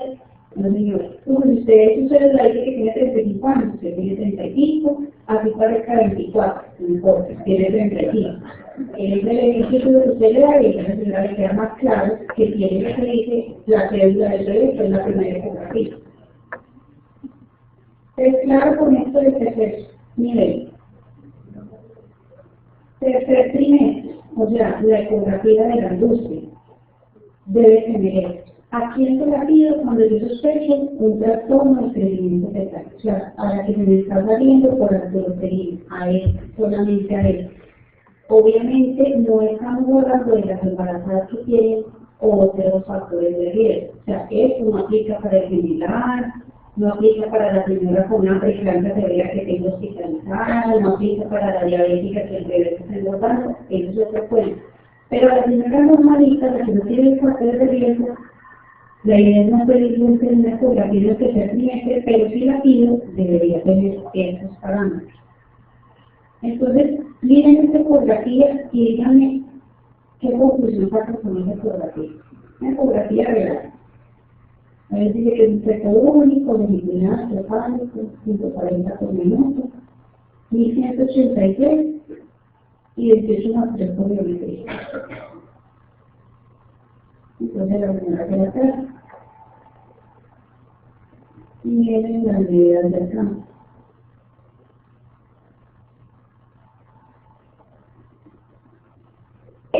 Algún día no se separa.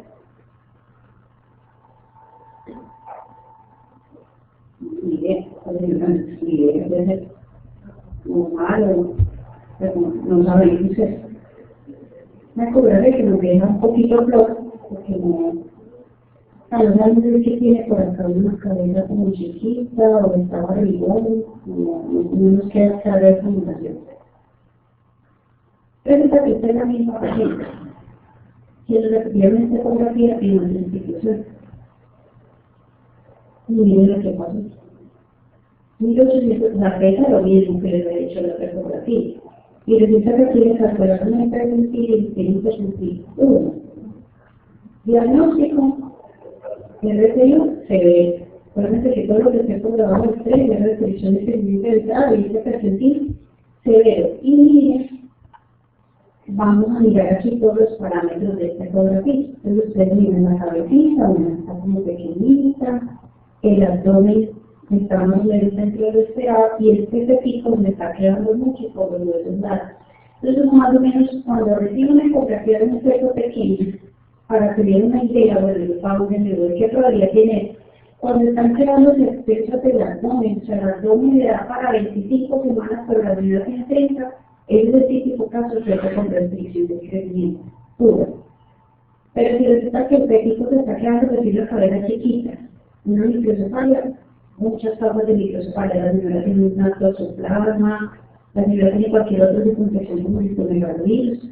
Si es este caso, por ejemplo, de los largos cortos, puede tener un síndrome de Down, puede tener una displasia esquelética. Pero vean, lo importante es, me cambia mucho el panorama si yo tengo percentil de crecimiento. Y me evito muchas complicaciones, usted le vea que tenga percentil de crecimiento. Entonces, la última ecografía, si sospecho macrosomía o si sospecho retardo. ¿Cómo se define macrosomía? La idea es que macrosomía como tal no debería ser diagnóstico, sino un feto grande para la gestación. Yo lo sospecho si tengo 3 a 4 centímetros por encima de la altura que yo espero para el señor. En las 30 semanas, una barriga por acá de 37, tenemos que ver una ecografía, a ver si no está bien. Y miren estos dos gráficos acá. Yo puedo tener un feto grande por 2 cosas. Una, porque el peso me digan, feto creciendo en el percentil 93. De entrada, que ya es un feto grande para la gestación. O 2, porque el abdomen esté por encima del percentil 75. Es por eso, la idea es que nos den de cada parámetro su percentil. Porque puede que se me pase, sobre todo en esa señora diabética, percentil 80, y bueno, ni siquiera no está grande, el abdomen por allá en el percentil 90. Queda uno tranquilo, pero la señora sí tiene que grande. Recuerda que no se pico, solamente tener este pico grande ya significa que tiene insulina, por ejemplo, en una embarazada, entonces, mirar estas dos cosillas. Entonces, les trae esto es lo que hace. Señora de 34 años, una señora indígena, 4 hijos vivos, 15 embarazos, ingresó tardíamente a su persona con 16 semanas. La señora era obesa, dice que ha tenido un morfinato, parece que con un problema de riñones poliquísticos. Hizo 4 controles prenatales, la ecografía como los datos que también se le dieron tarde, y le mandaron un telesurio, pero la señora no se lo hizo. Digamos, porque dijo que no le tiempo, no se lo puede hacer, pero no se lo hizo. La señora el 29 de agosto tuvo el último control a las 37 semanas y reportaba el feto creciendo percentil 75 y 90, una presión de 140-90, entonces le ordenaron unos exámenes ambulatorios y la mandaron para la casa con esos exámenes, para que volviera a los 7 días.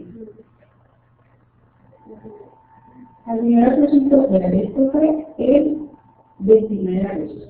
El 11 de septiembre, más o menos unos 12 días después, La señora la consultó por actiloterina, me encontraron con presión normal, 160 de frecuencia cardíaca fetal, una proteína 38, son miligramos.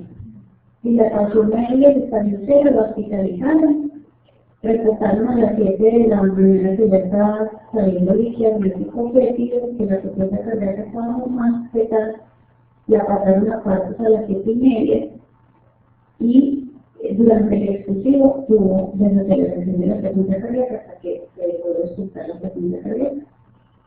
Nació con el nivelito con maniobras de criterio, un peso de 4.000, talla 53, pues deben intentar una reanimación, pero desafortunadamente con luego de 25 minutos ya se dejará como la muerte total de esto. La pregunta con esta historia es: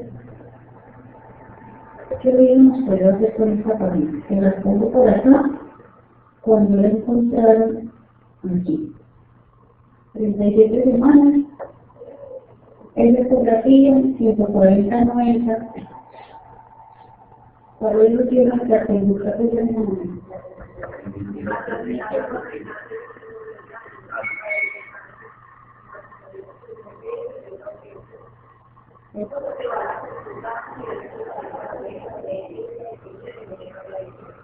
De la idea, hospitalizar a la niña para iniciar el estudio que no más de 140 y 38 antinucleínas.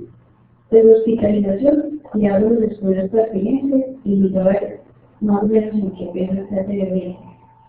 Establecer la macrosomía o no vía del parto dependiendo del peso fetal, eso es muy variable. Si ustedes van a Estados Unidos, le dan niños de 4.300 a los parto de niños. Yo dije, por ejemplo, 4.500 a la fetal. Aquí en Colombia, vaya que una de nosotras con esta estatura en un reverso parto 4.300. Entonces, por encima de 4.000, la gran mayoría de los obstetras le están programando una paciente. Pero entonces, por lo menos, si ya yo veo que una señora a las 37 semanas, un peso de percentil 90, que yo no la había hecho curva ni nada, solo con eso, si no tiene 140 años, tendría que merecer la lana. ¿Por qué? Porque la señora empieza trabajo de parto y puede hacer una retención de datos ahí, no se sabe. Entonces, esta señora la contesta bien decidido, rápidamente la reviso, le descargo presión y veo cómo está ese bebé para el parto. Porque finalmente este tipo de efecto es macrosómico por los sufrimientos fetales. Y la señora tuvo pues en el postparto que no se lo extraña y estuvo complicada con una preeclampsia. Entonces, en estos casos, hacer el diagnóstico y tomar una conducta ahí rápida para ver qué vamos a hacer. Ese es el primer extremo, sospecho que esté grande. La segunda cosa, sospecho que esté chiquito. Entonces, aquí está la doctora Margarita. Entonces aquí viene nuestro gran dilema. Peso estimado fetal versus peso nacido. ¿Por qué? Porque hay como una dicotomía ahí. Yo puedo tener una señora de 37 semanas y el peso fetal 2.500, no vamos a ponerlo más grandecito porque no se restringir. 39 semanas, 2.570. Yo trabajo peso, 39, 2.570. Así grande. Bajo peso. Pero hay muchos que dicen, no, porque está por encima de 2.500, el bajo peso no. Pues, para la enfermedad. Tienen muchas instituciones que toman bajo peso por debajo de 2.500 y se permite ver. Pero yo como una dificultad que se tiene a veces entre pediatras y obstetras, precisamente porque nosotros sí nos basamos en percentiles para calcular qué tan apropiado es el peso para ese bebé, y básicamente es un percentil. En términos generales, decimos que el feto tiene restricción del crecimiento por debajo del percentil 10 y a ese percentil le sumamos otra cosa. O sea, lo que era alterado, una señora que se le bajó el líquido amniótico o una medida del abdomen por debajo del percentil. 3 dicen en unas partes y 2,5 en otros. Entonces, es importante que todo feto por debajo del percentil 10 no se quede con el ahí. Entonces, por ejemplo, alguien trabaja en Ecoflip y le llega una señora con una ecografía que le dice percentil 9. Y entonces, bueno, señora, te va a mandar un doble. No se aseguraba que parte hace un doble de la blanca. En el apartado 3, señora, tiene que llevar esta orden a la autorice, a Salud. Entonces, mientras se pasaron, mientras la autoriza, mientras se sigue la cita, mientras no se queda, señora, pasaron 4 semanas y todas las complicaciones que ustedes esperen. Entonces, en esos casos, verifique que me debe uno pecar por exceso y no por que se le pase alguna cosa. Porque dicen, ya, no sé, comenten, tengo esta señora, le quiero que le hagan un doctor, no sé, en el carro, no sé cómo tiene líquido, lo que sea, pero la idea es que no presentemos complicaciones por una restricción. ¿Cuál es el problema que nosotros tenemos? No es lo mismo que si yo me embarazo que mide 1,58 a que se embarazan las mujeres de 1,65. Mi presentil 5 puede que para él ya no sea presentil 5, sino presentil 1, porque es como la capacidad de crecimiento del café es muy familiar y ustedes lo ven. Muchos de los fetos que nos dan pequeños son constitucionales, entonces no hay manera de saber el potencial de crecimiento de cada feto. De todas maneras, hacemos el cálculo con este perfil. Por debajo del 10, la señora estudia, de alguna manera revisamos.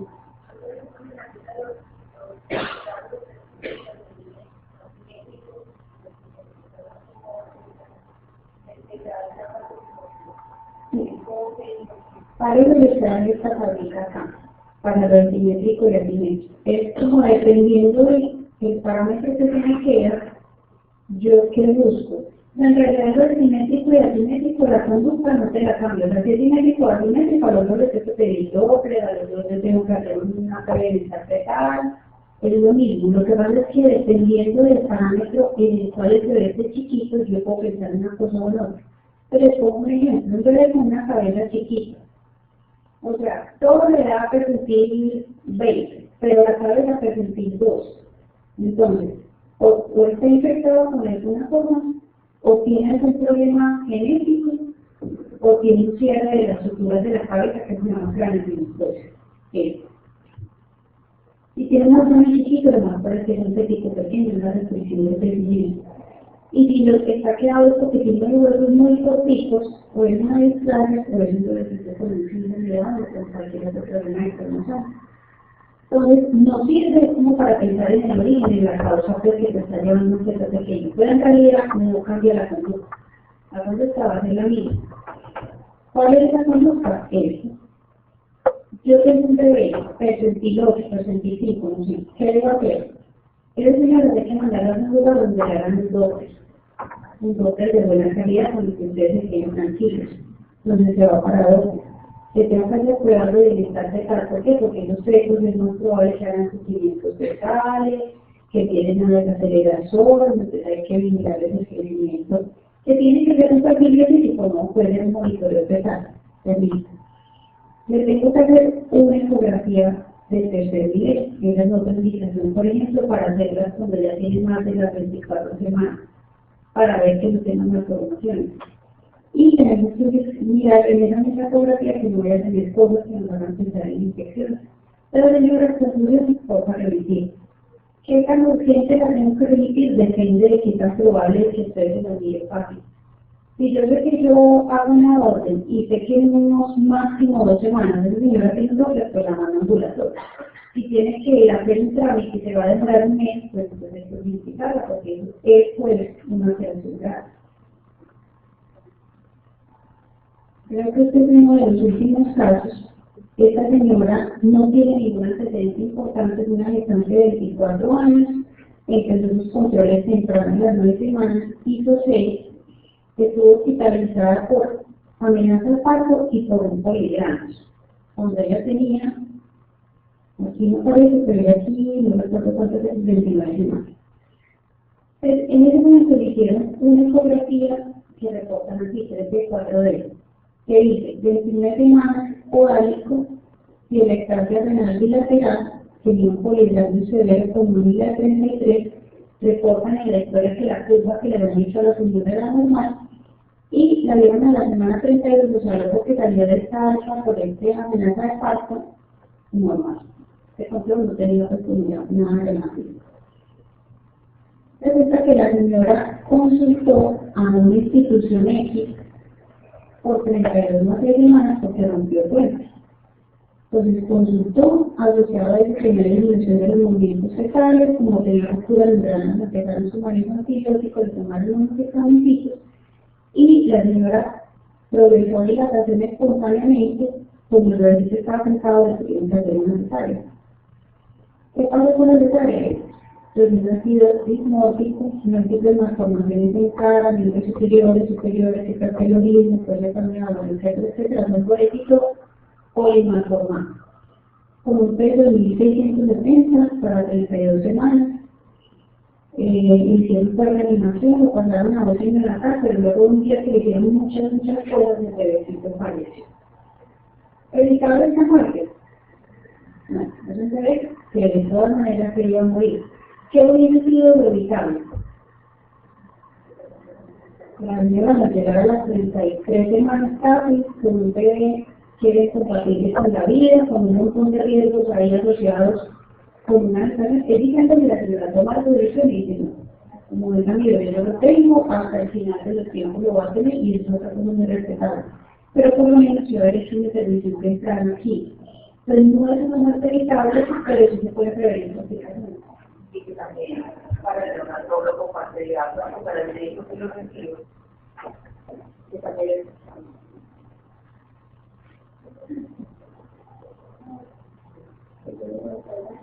también es importante para el médico que lo recibe, para el médico general, estudiar el dermatólogo, saber qué tanto intervenir. Por ejemplo, en este caso, era un niño que sabíamos que tenía todas las malformaciones y que sin embargo se reanimó, se trasladó a la unidad de cuidado intensivo neonatal y que luego vivía en la memoria forense. Entonces también poner a la familia en unas expectativas, sabiendo que el desenlace no va a ser favorable. Entonces es muy importante poder, en el momento de nacimiento, reconocer todo esto.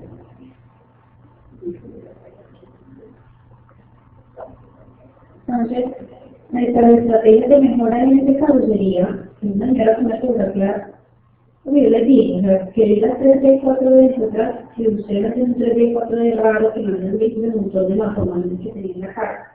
Pero aún así, la idea es que de una ecografía que bien hecha porque estas cosas no se nos vayan a pasar.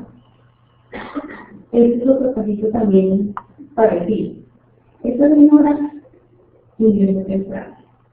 Y su cuarto control, el último a la semana 32 más 6. Lo único que tenía así como raro era que tenía una anemia, que le trataron.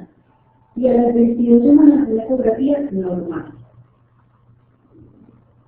Resulta que ingresa a las 35 semanas, con un embarazo de 35,2, en ese momento se lo ordenaron una eco de control para pelos fetales, no los pueden pedir que tengan su veterinaria y estadísticas, simplemente esa parte de control.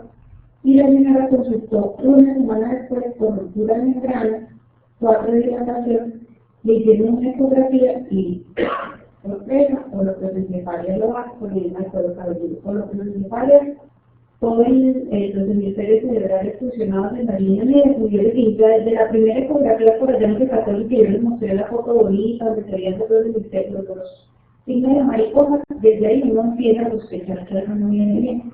La señora llegó 36 más 4 por un peso, todavía se mediano, y eso es incompatible con la vida. Entonces, el bebecito desaceleró, le puede poner medios automáticos, pero que funcionara al peso, sacar el líquido para que la señora lo pudiera tener con un parto normal, caminar, y eso de 1720 gramos, con la idea que le quitaron las fibras que meten a prueba de cobre osmótica y finalmente partición. Y pues ese es como el examen físico de ese bebé. Entonces nuevamente la pregunta, ¿evitable o no evitable? Pero con un diagnóstico bien temprano, pues hubiésemos prevenido que les llegara casi a las 37 semanas.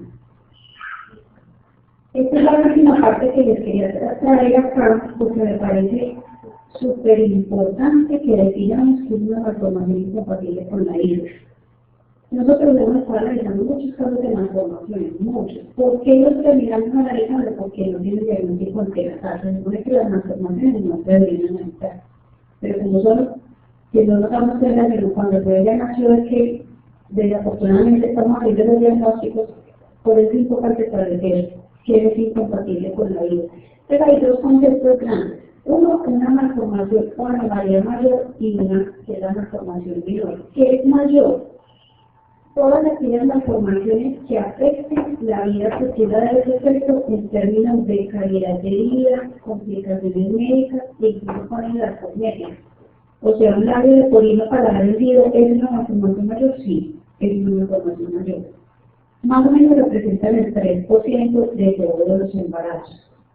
Y de los bebés que se mueren, más o menos el 25% tienen alguna malformación mayor asociada. O sea, es una causa importante de mortalidad. La menor es aquella que ustedes la ven, pero que eso no tiene mucho impacto. Les pongo un ejemplo. La fotito del bebé que tenía el pie en sandalias. Pues sí, muy horrible la ver con el pie en sandalias, pero eso no le va a generar a él ningún problema en su vida futura. Por ejemplo, la línea ecatiniana de los bebés con Down, que no las vemos fotografías, pero por ejemplo es algo menor. Eso le altera la calidad de vida, ¿no? Es un hallazgo, pero no le altera la calidad de vida. La definición de incompatible con la vida es bastante difícil de hacer. Entonces ustedes encontrarán un libro que les diga incompatible con la vida son todas estas. Es difícil porque eso depende de muchas cosas. Yo puedo tener un feto que tiene una malformación mayor, pero que aparte de estar restringido, no sé qué, se van sumando cosas y eso le da el rótulo de que es incompatible con la vida o con el pronóstico. Y la idea cuál es, cuando yo tengo una cosa de estas, lo ideal es que el especialista en pediatría por el diga, el pronóstico este bebé es tal. Eso les digo, los 3 momentos para poder explicar a la señora y para saber qué hacer con ellos. Al neonatólogo para saber qué tanto le hace el bebé, porque es que le ponen, no, es que le falla o lo que sea, pero sí, se nace y lo meto a la UCI o qué le hago, o para ustedes mismos, entonces la tengo que remitir o la puedo atender siempre en el nivel, entonces como para empezar a identificar eso. Por ejemplo, un ejemplo de una anomalía menor, ¿qué debe ese bebé? Tiene un hiperterrorismo. Tiene un hiperterrorismo aislado. Como deprimido, un poquito, pero y una tolerancia de implantación baja. Este bebé, si le damos un estudio genético y no sabe que tiene alguna cosa, nos cambia todo el panorama. Pero aquí solamente el grande rasgo, solamente con el rasgo como tal, diríamos que tiene anomalías menores. ¿Cuál es el cuento? Que si yo tengo 3 o más anomalías menores, debería ser un estudio genético. Que si tengo una anomalía mayor y una o más menores también, y que si tengo 2 o más mayores también. Pero también decirle a ustedes como para saber qué direccionamiento tengo para la señora. Por ejemplo, la que yo les mostré de febrero que tenía 10 sandalias, una sola arteria y un poco en el corazón. Entonces, ¿puede ser grave? Pues mira, hay que hacer un estudio genético a ver, porque tienen 3 cosas que se asocian. Hace la señora sale en Magdalena de allá de las consultas que me dijeron que el niño tenía Down. Señora, eso tiene tales cosas que se asocian con síndrome de Down. Hay bebés normales que tienen esas 3 cosas, sí lo saben. Pero igual, para yo poder estar seguro, tienen que hacerse el estudio genético. Y no se lo quiero hacer, también es respetable, pero por lo menos decir. Y esta otra cosa es importante. Como no hacemos diagnósticos por ecografía, es importante tener en cuenta el concepto de síndrome. Es un síndrome, que yo tengo muchas cosas asociadas, cumplen con un patrón y eso se llama síndrome. Por eso el síndrome de Down tiene varias cosas. Puede tener una carita para característica del síndrome de Down, retraso mental, preferencias para la hipotonía, y puede tener estas 2 cosas, un problema cardíaco o un problema intestinal. Todas esas cosas constituyen un síndrome. Pero no se puede fotografía, pero señora, usted tiene tales hallazgos que me hacen pensar que podría tener un síndrome de Down del cerebro. Y el señora se van a estudios genéticos. Entonces, si traen algunos ejemplos, no es una camisa de fuerza de lo que se puede considerar incompatible con la vida. Una anencefalia, eso es incompatible con la vida. O sea, eso no la pongan a anunciar. Yo como médico general puedo hacer un diagnóstico de incompatible con la vida.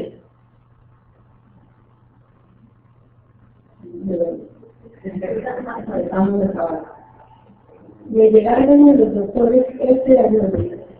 Esto de 15 semanas, diagnóstico ametrofario. ¿Le podemos proponer al señor una interrupción voluntaria? ¿O la tengo que mandar a bolivarianos que le hagan estar? Háganme cuenta que ustedes están en el hospital de García. Les llega una señora que tiene ecografía que dice ametrofario.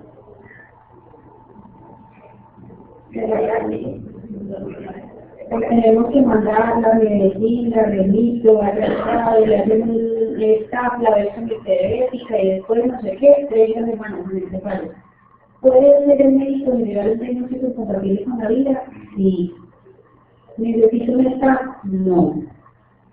Es importante que lo tengamos claro porque hemos visto muchos casos de que las pacientes se ponen a voltear por todo Medellín con diagnósticos de efectos que en verdad no hay nada que hacer.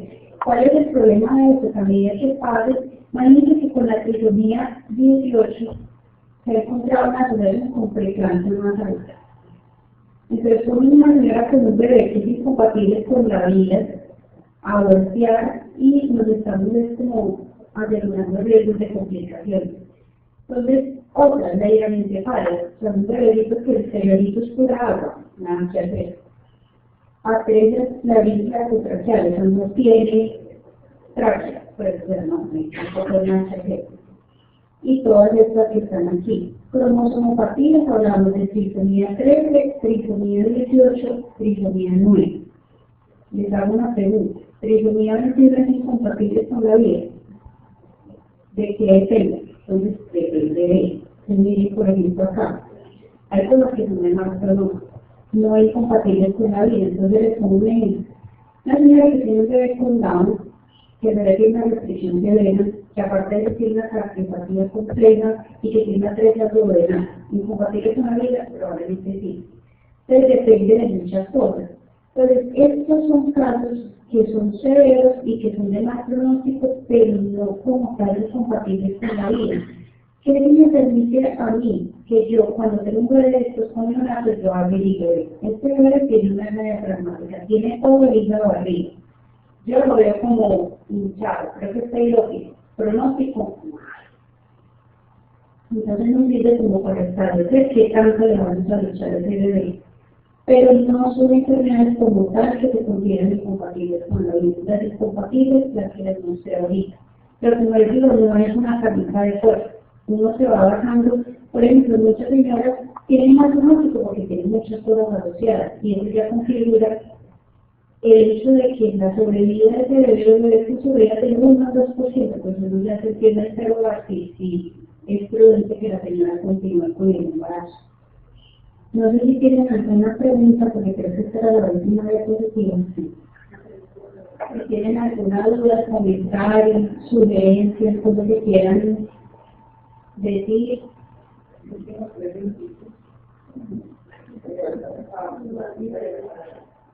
minutos para que quieran hacer algún comentario o preguntas con relación al tema que nos fue esta tarde.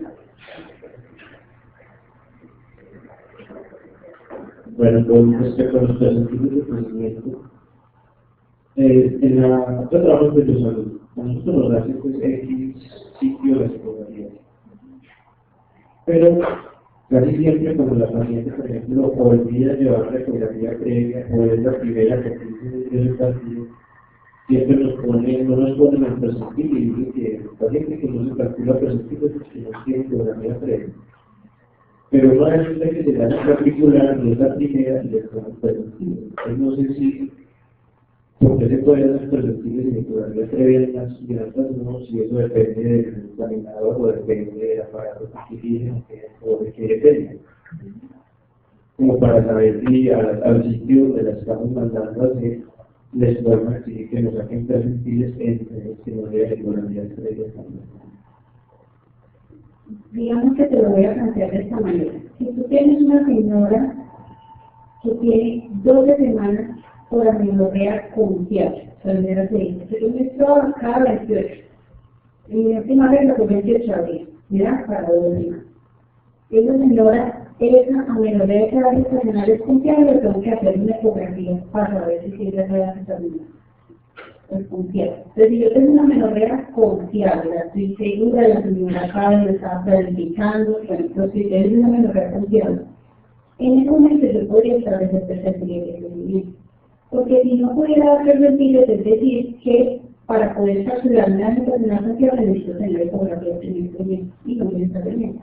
Y mi amenorrea es totalmente confiable, puedo calcular el percentil de crecimiento. Si tengo una amenorrea que logra que la señora no sabe qué hago, que yo no sé, no estoy segura, ahí sí no puedo calcular el percentil. Entonces en ese caso sí necesita.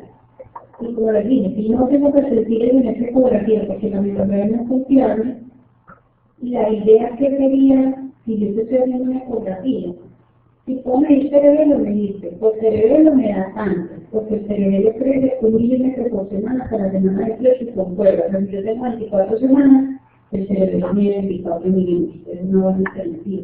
Como para que el médico que da la señora tenga una idea de más o menos cuánto puede tener, pero en este caso no se puede dar percentil. O sea, si no tiene ecografía y no tiene amenorrea social, no se dan percentil. ¿Alguien tiene otra pregunta?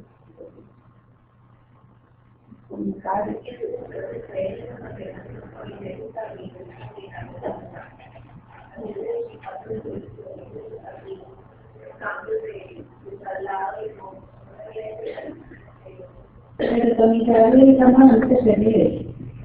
Sí, porque también el médico es para 14. La prueba de tolerancia, mira, o sea, con prueba de tolerancia oral como está diseñada en el momento en el que uno detecta la mayor alteración en los carbohidratos de las restantes, está entre la semana 24 a la semana 28, y es como el factor de la que tú te encuentres el artículo que te diga utilidad de las test de Ursúlida realizadas la semana 35, no, decir que hay todas que son como más muestras que cualquier otra cosa, a uno le toca matarla. Sabía que si la señora le trasladaba a otra parte, si no se la hizo, si la vomitó, por ejemplo, que también pasa.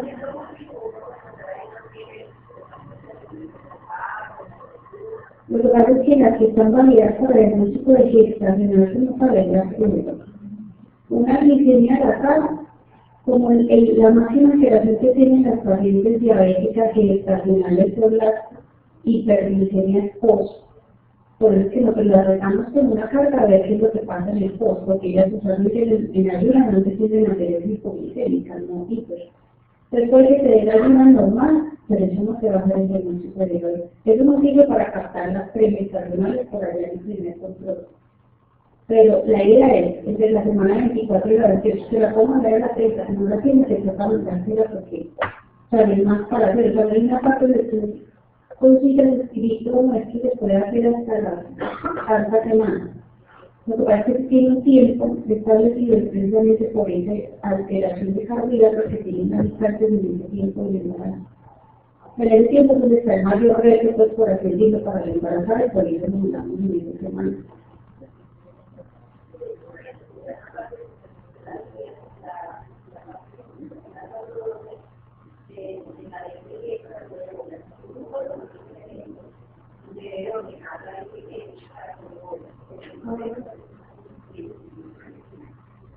Pero ¿cuál es el día? ¿La GAL o la GAL? La dieta también la mismo de 2003.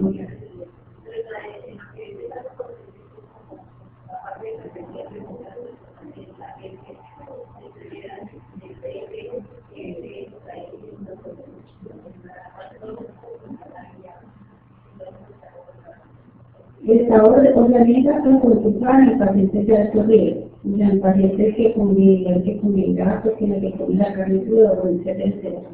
Como quedó en la guía nuestra, quedó IgM al ingreso al control prenatal. ¿Por qué? Porque nosotras son las dos, porque somos todas las colombianas somos de alto riesgo presente. Nosotros tenemos un riesgo de leptospira muy alto. En esta población se ve las dos. No, la rodeola, ahí la puede ser la semana 16. Pero eso La primera, porque te autoriza una rubeola es súper difícil. Entonces, el tratamiento de la rubeola no hay un tratamiento específico para esa infección. Entonces, digamos, costo-efectividad no es costo-efectivo suponer que pedir. O sea, si fueras a elegir, digamos, entre las dos, no se debería hacer, pero si fueras a elegir entre las dos, no puedes hacer esto claro.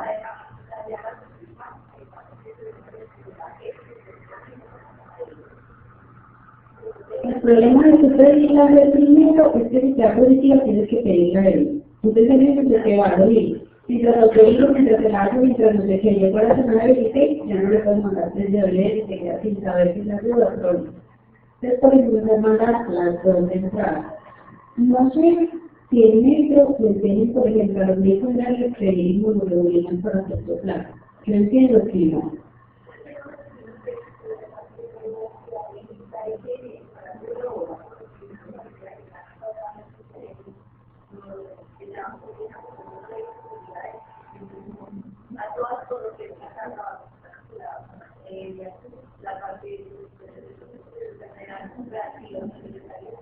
Muchas cosas planadas reactivas. Igual como les dije, la guía la recomienda. Y la de la... Todo se la recomienda. O sea, la 3 la recomienda y la que ya se me dice que la sube.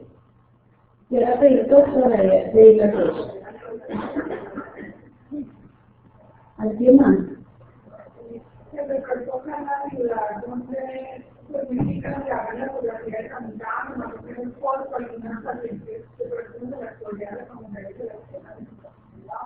Entonces, como recomendación en el país. Los costos de la ecografía sanitaria están en todas partes entre 160 y 180 mil pesos, la que es sin la bioquímica. De las partes donde se puede hacer clínica de entrada, clínica bolivariana, San Vicente de Paúl, clínica Las Américas, lo hacen no todos, clínica Rosario Tesoro, clínica Las Vegas. Básicamente esas son como las instituciones. Van a encontrar muchas partes donde hacen, muchas. La idea es que sea de los grupos de prevención de la que no saben que tienen experiencia haciendo eso. No es porque necesita, sino porque esa, por ejemplo, la ecografía específicamente esa necesita una curva de entrenamiento. Entonces esa serie tiene que ser muchas para tener esa curva. Porque tramar la lucencia no es prácticamente hacer el esfuerzo del bebé para que no tenga translucencia confiable. Entonces ustedes 6 sitios de la ciudad son sitios confiables para hacerlo. Para hacer lo mismo para el tercer nivel.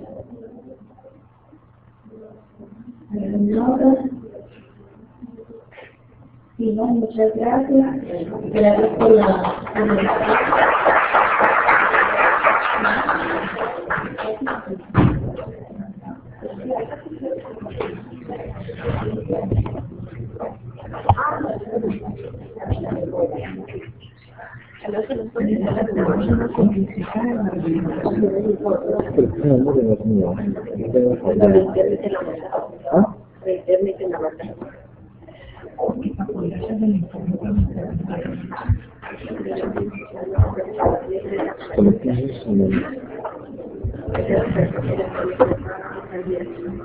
Ya, eso me